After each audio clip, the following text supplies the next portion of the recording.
त्याचा तो अमित ठाकरे आणि जो अशी लोक गेली की ज्यांना स्वतःच्या म्हणजे त्यांच्या बुद्धिमत्तेची कीव येते. या मुलाचं नाव म्हणजे काय, तो मुलगा खूप नवीन आहे, त्याला क्रिटिसाइज करणं काय माझा उद्देश नाही आहे.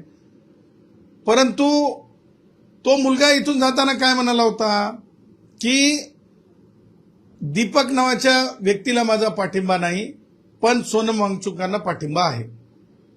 म्हणजे दीपक कोण दीपक कोण दीपक कोण म्हणजे हे त्या जाणाऱ्या मुलाला सुद्धा माहित नाही, म्हणजे संविधान त्याला सुद्धा माहिती नाही. आता सोनम वांगचुकांच्या उपोषणाकडे जात असताना आपण एक गोष्ट लक्षात घेतली पाहिजे की कायम भारताचं संविधान पुढे केलं गेलं असं असं असं करून. संविधान हा लाईव्ह डॉक्युमेंट आहे. संविधान हा लाईव्ह डॉक्युमेंट आहे आणि संविधान हा लाईव्ह डॉक्युमेंट असल्यामुळं संविधानाला संकुचित नजरेतून आणि बुद्धीनं पाहता येत नाही. ह्या पॉइंटला घेऊन मला सांगायचं आहे की संविधानाच्या अर्थानं मरण्याची परवानगी तुम्हाला नाही. मरण्याची परवानगी तुम्हाला नाही.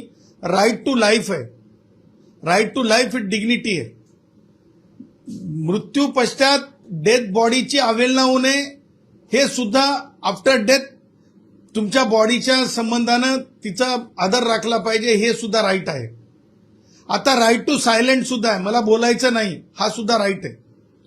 परंतु मी आमरण उपोषण सुरू करतो आणि मी मरतो मरतो मरतो मरतो मी अमुक वेळी मरणार मी तमुक वेळी मरणार मग मी मरणारच आहे आणि मग आता मरण जवळ आलं, ह्या चर्चा देशभर घडवण्यात येत आहेत.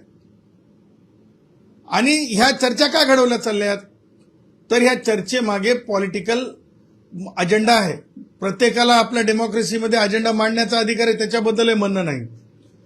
परंतु सोनम वांगचुक यांच्या उपोषणाच्या बाबतीमध्ये आम्ही काल पत्रकार परिषद घेऊन सांगितलं होतं, मनोज जरंगेला जर मरणापर्यंत उपवास करता येत नाही आणि आम्ही उच्च न्यायालयात गेल्याच्या नंतर न्यायालय निरीक्षण नोंदवतात, त्याच प्रकारे दिल्ली उच्च न्यायालयामध्ये निरीक्षण नोंदवले गेले आणि म्हणून आर्टिकल 21 नुसार सोनम वांगचुक यांना औषध उपचार देणं हे आवश्यकच होतं. आणि म्हणून दिल्ली पोलिसांनी किंवा आरोग्य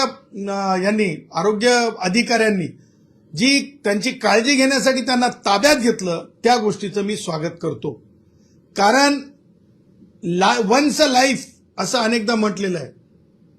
आणि कसं आहे की कोण कोणत्या राजकारणाखातर म्हणजे सोनम वांगचुकांचं काय राजकारण आहे किंवा समाजकारण आहे किंवा राष्ट्रवादी काँग्रेसच्या वयोवृद्ध पुढारी शरद पवारांचं काय राजकारण आहे, उद्धव ठाकरेचं काय राजकारण आहे, हे सगळ्या किंवा आपले केजरीवालांचं काय राजकारण आहे, ह्या सगळ्या गोष्टी वेगवेगळ्या लोकांच्या वेगवेगळ्या राजकारणाशी संबंधित आहेत. आणि म्हणून त्यांना उचलून त्यांना औषध उपचार करणं हे अगदी कायदेशीर झालेलं आहे. आणि हे कायदेशीर होत असताना काही लोक म्हणतात की डेमोक्रेसीत आमचा अधिकार आहे. काही लोक सांगतात की भारतरत्न डॉक्टर बाबासाहेब आंबेडकरांनी अधिकार दिला. हो दिलाय पण काय दिलाय हे आपण कधी डोळसपणे पाहताय का? आणि ज्यांना शेंबूड पुसता येत नाही ते म्हणतात की ब्लॅक डे आणि काळा दिवस.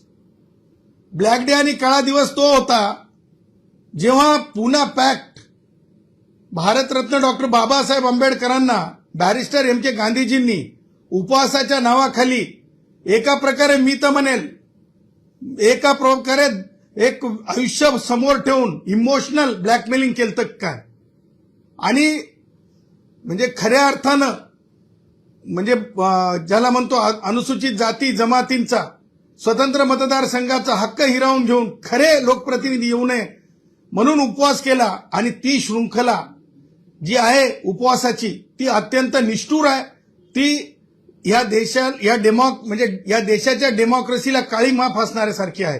आणि म्हणून आमरण उपोषण काय आहे आणि काय मर्यादेत आहे हे जे संविधान जे आहे म्हणजे त्यांनी शिकलं असं दाखवतात. त्यांना मला सांगायचंय भारतरत्न डॉक्टर बाबासाहेब आंबेडकरांनी त्यांच्या शेवटचे जे भाषण होते त्या भाषणामध्ये सांगितलं डॉक्टर बाबासाहेब आंबेडकरांनी सामाजिक न्याय, समता आणि संविधानिक मार्गाने संघर्ष करण्यावर भर दिला. त्यांनी लोकशाहीत संवाद, कायदेशीर लढा आणि संघटित आंदोलन यांना महत्व दिले. आमरण उपोषण सारख्या मार्गाबाबत ते सावध होते, कारण त्यांच्या मते निर्णय विवेक, कायदा आणि न्याय यांच्याच आधारे व्हावेत, भावनिक किंवा नैतिक दबावाखाली नव्हे. बाबासाहेबांचा संदेश होता, शिका, संघटित व्हा आणि संघर्ष करा, पण हा संघर्ष संविधानाच्या चौकटीत राहून करा. माझं म्हणणं आहे की ज्या प्रकारे सोनम वांगचुक यांचं उपोषण आहे, ह्या कक्षेच्या बाहेर जाणार आहे, संविधानाच्या चौकटीच्या बाहेर जाणार होतं आणि म्हणून त्यांच्या असंविधानिक म्हणजे औषध उपचार घेऊ नका असं म्हणण्याची तसदी कसं दाखवू शकतो आपण? कारण वैद्यकीय अधिकारी जेव्हा म्हणतात किंवा तुम्ही स्वतःच सांगता की त्यांची खूप तब्येत खालावली, तुम्ही व्हिडिओ टाकता आणि जर पुन्हा तुम्ही म्हणता की यांना म्हणजे औषध उपचार घेऊ नये म्हणून तुम्ही आडवे येता, जाणून बुजून रक्कस क्रिएट करण्याचा प्रयत्न करता, हे अत्यंत गलिच्छ राजकारणाचा भाग आहे. आणि म्हणून अशा प्रकारचं आमरण उपोषण हे चुकीचं आहे आणि त्या चुकीला आम्ही चूकच म्हणणार. त्या पुढे जाऊन मला तुम्हाला सांगायचं आहे की ज्या प्रकारे म्हणजे त्यांच्या पत्नीनी सोनम वांगचुक यांच्या 2 गोष्टी सांगितल्या, व्हायटल नॉर्मल आहे आणि